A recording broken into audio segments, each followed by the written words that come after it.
Hi, I'm Recapster, and this is the movie Brick. One night, the residents of an apartment building find themselves trapped by a mysterious brick wall that wraps around the entire structure. To escape the trap, they band together and try to understand what's really happening, who created the wall and why.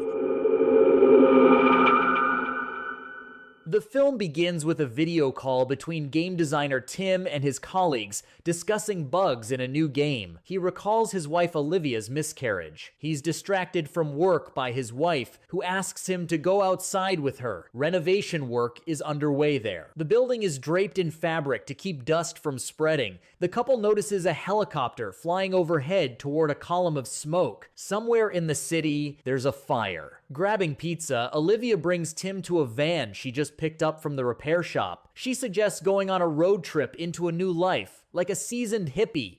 For the sake of it, she's even quit her job. But Tim wants to finish the game before dropping everything, so he asks her to wait. The shaders are compiling. That night, while they sleep, the building is enveloped in a mysterious cloud. The water stops running from the tap. The fire alarm shuts down. Waking up, Tim sees that his wife is already dressed. She wants to leave without him and never come back, but her attempt to abandon him literally crashes into a wall. A strange wall made of unusual bricks blocks the exit. The windows are blocked too. Microsoft's doing, no doubt. The strange bricks react to touch, though not immediately. The couple realizes they're trapped inside their own apartment. Olivia calls the landlord, but there's no signal. Same with the Wi-Fi. Trying to catch reception, Tim notices that the phone glitches when it gets close to the mysterious wall material, which can't be identified. The couple tries to deform the bricks using a hammer drill, but only manages to overheat the drill bit. An attempt to break through the wall elsewhere runs into the same strange material, which has completely sealed off the apartment. The only thing they manage to do is punch a hole through the wall into the neighboring apartment. Living there is a couple of fans of illegal substances, Anna and Marvin. Noticing there's no water in the tap, the group checks their supplies. Tim wants to try every possible option to find a way out. Just like in a game, for example, Olivia accuses him of getting them stuck. If they'd left when she wanted to, none of this would have happened. Now they're walled inside a building covered in construction plastic.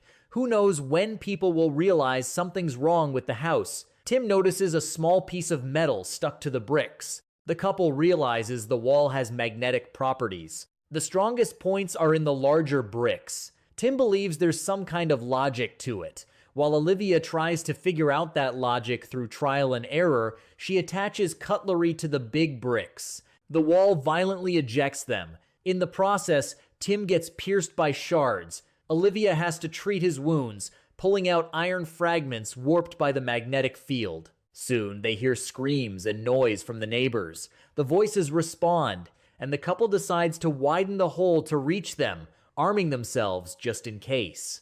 Besides creative chaos, they find bloodstains and Anna lying on the floor. When they try to help her, Marvin attacks them. He knocks Tim down, but Olivia uses pepper spray just in time.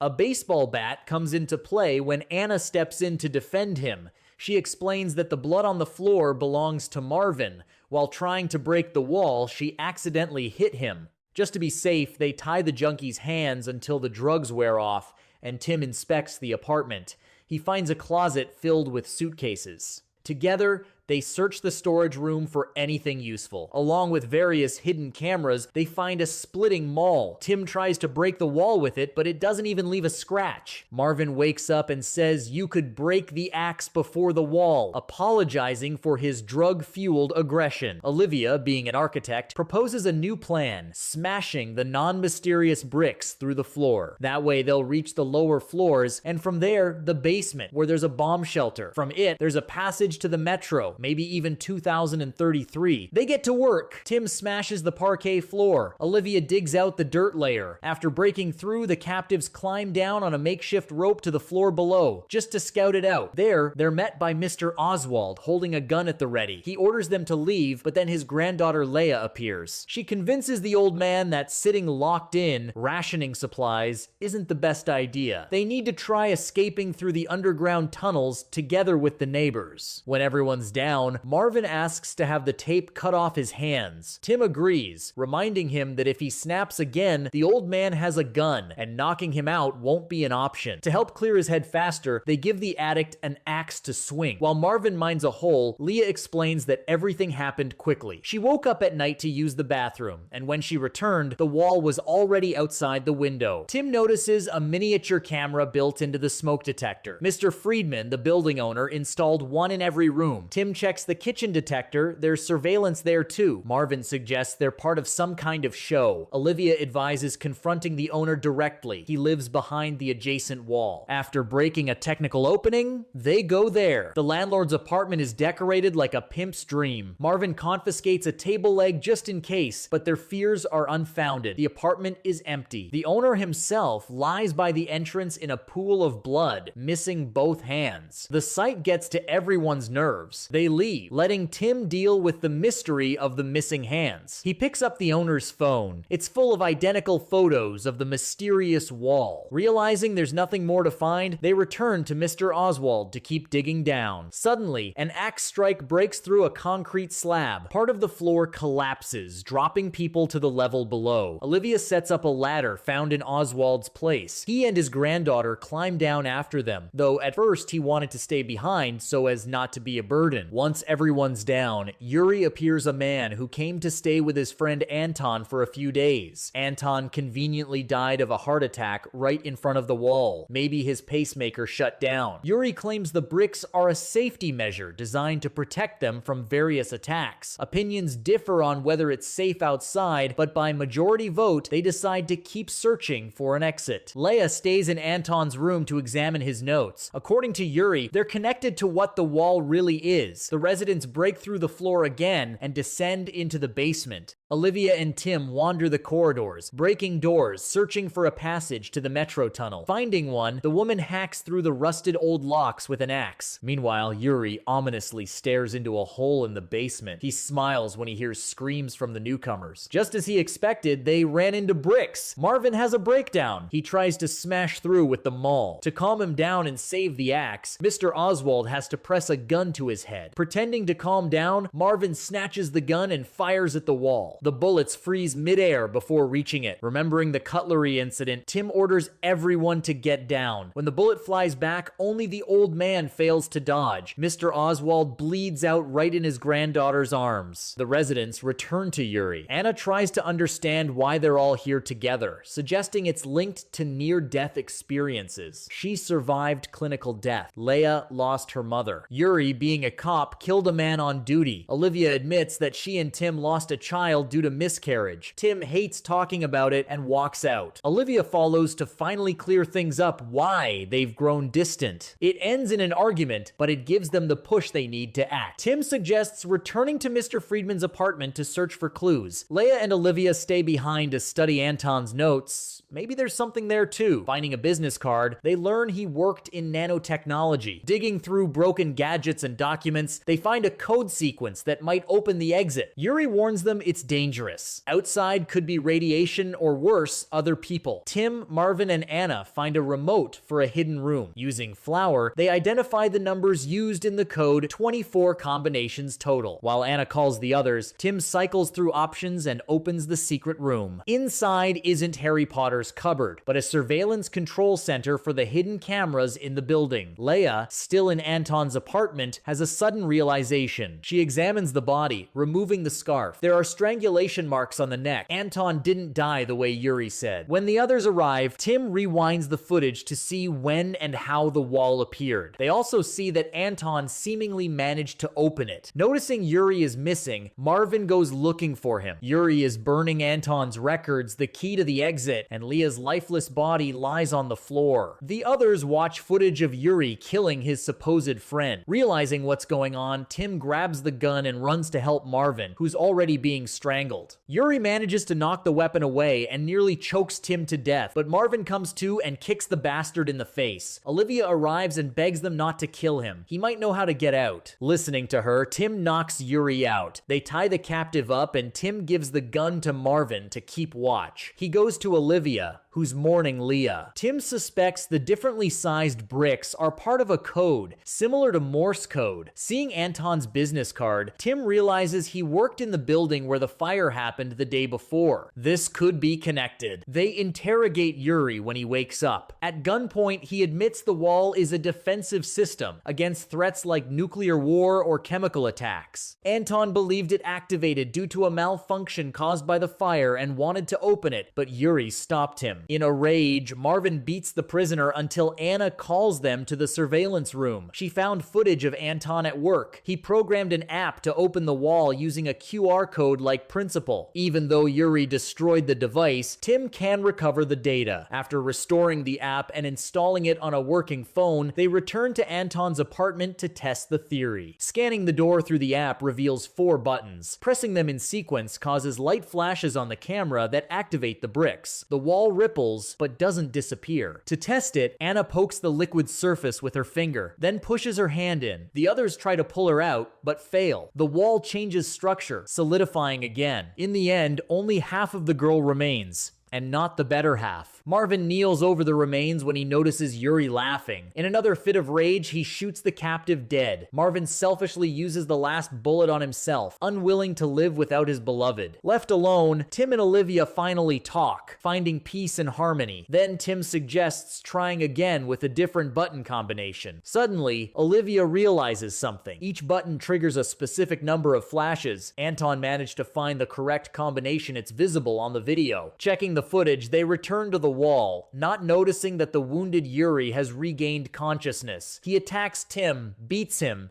then turns on Olivia. Retreating, she falls into the basement. Tim wakes up and Spartangent kicks Yuri down after her. Jumping down, Tim and Olivia run, locking themselves in storage rooms. While Tim holds one door, Olivia tries to open the other using the app and the correct combination. Yuri attacks Tim with a knife. Tim tells his wife to run through the opening while there's still time, but she hesitates. Yuri raises the knife to finish him, but at that moment, Olivia strikes him in the head with an axe. The couple walks through the tunnel toward the exit. Outside, they're met with blinding light and dozens of buildings wrapped in nanomaterial protective walls that have become deadly traps for the unprepared residents inside. Instead of helping with what they know, the couple gets into the van and drives away, listening on the radio to news about the activation of a secret defense system that has enveloped the entire city. That's where the movie ends.